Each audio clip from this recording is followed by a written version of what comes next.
ശ്രീസന്ധി വാര്യർ, ജനം ടി വിക്കെതിരെ പ്രതികാര നടപടി തുടരുകയാണ് പിണറായി സർക്കാർ. ഏറ്റവും ഒടുവിലായി DGPയുടെ ഔദ്യോഗിക വസതിയിലേക്കുള്ള മഹിളാ മോർച്ചയുടെ മാർച്ച് റിപ്പോർട്ട് ചെയ്ത ജനം ടി വിക്കൊപ്പം ജന്മഭൂമിക്കുമെതിരെയാണ് ജാമ്യമില്ലാ വകുപ്പ് പ്രകാരം കേസെടുക്കാനുള്ള ഒരു നീക്കം നടന്നിരിക്കുന്നത്. ജനം ടി വി റിപ്പോർട്ടർ രശ്മി കാർത്തികും ഒപ്പം ക്യാമറമാൻ നിതിനും പോലീസ് സ്റ്റേഷനിൽ ഹാജരാകാനാണ് നിർദ്ദേശം ലഭിച്ചിരിക്കുന്നത്. എങ്ങനെ കാണുന്നു ഈ ഒരു സാഹചര്യത്തെ താങ്കൾ?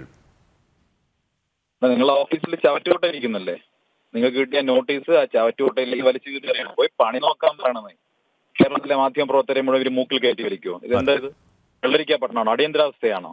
ഇവിടുത്തെ മാധ്യമ പ്രവർത്തകരെ മുഴുവൻ കഴിഞ്ഞ കുറെ ദിവസങ്ങളായി പിണറായി വിജയനും ഗുണ്ടാ സംഘവും ഇങ്ങനെ ഭീഷണിപ്പെടുത്തിക്കൊണ്ടിരിക്കുകയാണല്ലോ.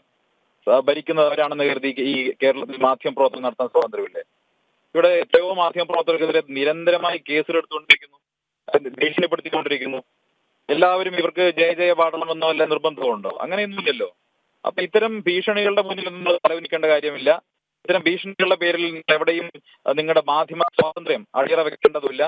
ധൈര്യമായിട്ട് നിങ്ങളുടെ പ്രവർത്തനവുമായി മുന്നോട്ട് പോകണം. ഇത്തരത്തിലുള്ള ഭീഷണികൾക്ക് മുന്നിലൊന്നും തലകുലിക്കാതെ മാധ്യമ പ്രവർത്തനം നടത്തുക എന്നുള്ളത് നിങ്ങളുടെ കരിയറിലെ ഏറ്റവും പ്രധാനപ്പെട്ട ഒരു കാര്യമായി എടുത്ത് മുന്നോട്ട് പോകണം എന്നുള്ളതാണ് എന്റെ അഭിപ്രായം. ഇവിടെ ഇത്തരത്തിലുള്ള കേസുകളൊന്നും ഇപ്പൊ നേരത്തെ ഏഷ്യാനെറ്റിലെ മാധ്യമ പ്രവർത്തകർ അഖിലേക്കെതിരെ എടുത്ത കേസ് കോടതി എടുത്ത് ചവറ്റുകൊട്ടയിൽ ഇറങ്ങില്ലേ. ഇപ്പൊ 24-ലെ പഴയ SFIക്കെതിരെ കേസ് എടുത്തിരിക്കുന്നു. അങ്ങനെ CPM-ന്റെ പഴയകാല പ്രവർത്തകരായിട്ടുള്ള മാധ്യമ പ്രവർത്തകർക്കെതിരെ വേറെ കേസ് എടുത്തുകൊണ്ടിരിക്കുകയാണ്. പക്ഷെ KUWJ എന്ന് പറഞ്ഞ സാധനം ഉണ്ടല്ലോ തിരുവനന്തപുരത്ത്, പിണറായി വിജയന് വേണ്ടി ജയ പാടുന്ന ഒരു സംഘം ആളുകളാണല്ലോ അതിന്റെ നേതൃത്വത്തിലിരിക്കുന്നത്. അവരുടെ ഭാഗത്ത് നിന്ന് കാര്യമായിട്ട് എതിർപ്പൊന്നും ഉണ്ടാകുന്നില്ല. ഇവിടെ മാധ്യമ പ്രവർത്തനം നടത്തുന്ന കേരളത്തിലെ മാധ്യമ പ്രവർത്തകർക്കെതിരെ ഇത്തരത്തിൽ കേസുകൾ ഉണ്ടാകുന്ന സമയത്ത് KUWJ മൗനം പാലിക്കുകയും സിദ്ദീഖ് കാപ്പൻ എന്ന് പറയുന്ന മതതീവ്രവാദി ഉത്തർപ്രദേശിൽ പോയി ജയിൽപ്പെട്ട് കഴിഞ്ഞാൽ ഇവിടെ കിടന്ന് വലിയ തോതിൽ ആളുകളൊക്കെ നടത്തുകയും ചെയ്യുന്നു. അതാണ് ഇരട്ടത്താപ്പ് എന്ന് പറയുന്നത്. മാധ്യമ ഫ്രട്ടേണിറ്റിക്കുള്ളിലുള്ള ഈ സംഘടന തന്നെയാണ്, ഈ കുത്തിത്തിരിപ്പ് സംഘടന തന്നെയാണ്, ഈ കുഴിത്തിരിപ്പ് സംഘടന തന്നെയാണ് വാസ്തവത്തിൽ ഇപ്പോൾ കേരളത്തിലെ മാധ്യമപ്രവർത്തകർ ബന്ധപ്പെട്ടിട്ടുള്ള ഈ വലിയ ഗതികേടിന് കാരണം.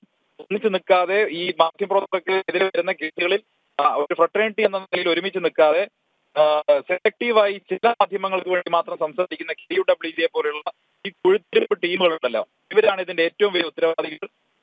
ശ്രീസന്ധി വാര്യർ, താങ്കൾ പറഞ്ഞതുപോലെ തന്നെ ഈ സർക്കാരിനെതിരായ പ്രതിഷേധങ്ങൾ ആളിക്കെത്തുമ്പോൾ അത് സ്വാഭാവികമായും മാധ്യമങ്ങൾ റിപ്പോർട്ട് ചെയ്യും. പക്ഷേ അതിൻ്റെ രാഷ്ട്രീയം പിൻപറ്റി അതിൻ്റെ പ്രതികാര നടപടി എന്ന രീതിയിൽ വേണം ഇപ്പോൾ പിണറായി സർക്കാരിൻ്റെ ഒരു ഇടപെടലിനെ കാണാൻ. താങ്കൾ പറഞ്ഞതുപോലെ തന്നെ ജനം ടി വി ഒരിക്കലും ഇതിൽ നിന്ന് പിന്മാറില്ല. കാരണം കൃത്യമായി ജനസമക്ഷം സത്യസന്ധമായ വാർത്തകളാണ് ജനം ടി വി എല്ലാ കാലത്തും എത്തിച്ചിരിക്കുന്നത്. ഇപ്പോഴും അത് തന്നെയാണ് ആവർത്തിച്ചു കൊണ്ടിരിക്കുന്നത്. ഇതിനും ഇനിയും ഏത് തരത്തിലുള്ള പ്രതിരോധമുണ്ടായാലും ഏത് തരത്തിലുള്ള എതിർപ്പുകൾ ഉണ്ടായാലും മനസ്സൂര്യം അത് തുടരുകയും ചെയ്യും. അക്കാര്യത്തിലൊരു സംശയവുമില്ല. പക്ഷേ ഈ മാധ്യമങ്ങളോടുള്ള ഈ ഒരു പിണറായിയുടെ ഇത്തരത്തിലുള്ള വിരോധം, ഇത്തരത്തിലുള്ള ഈ പ്രതികാര നടപടി അത് എത്ര കാലം തുടരും എന്ന ഒരു ചോദ്യം കൂടിയുണ്ട്. കാരണം ജനങ്ങൾ ഇത് കണ്ടുകൊണ്ടിരിക്കുകയാണ്, പൊതുസമൂഹം ഇത് കണ്ടുകൊണ്ടിരിക്കുകയാണ്. അവർ കൃത്യമായ മറുപടി നൽകുന്ന ഒരു കാലം വിദൂരമല്ല അല്ലേ?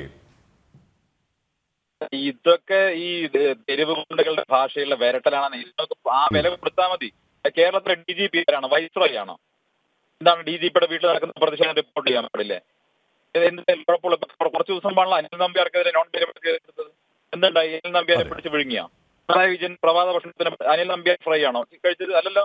ഒരു കോപ്പം സംഭവിച്ചില്ലല്ലോ. ഇവിടെ ഒന്നും സംഭവിക്കാൻ പോകുന്നില്ല. ഇവരുടെ എല്ലാം വിരട്ടലാണ്. ആ വിരട്ടൽ വശംവദരാകാതിരിക്കുക എന്നതാണ് കേരളത്തിലെ മാധ്യമ ലോകം ചെയ്യുന്നത്.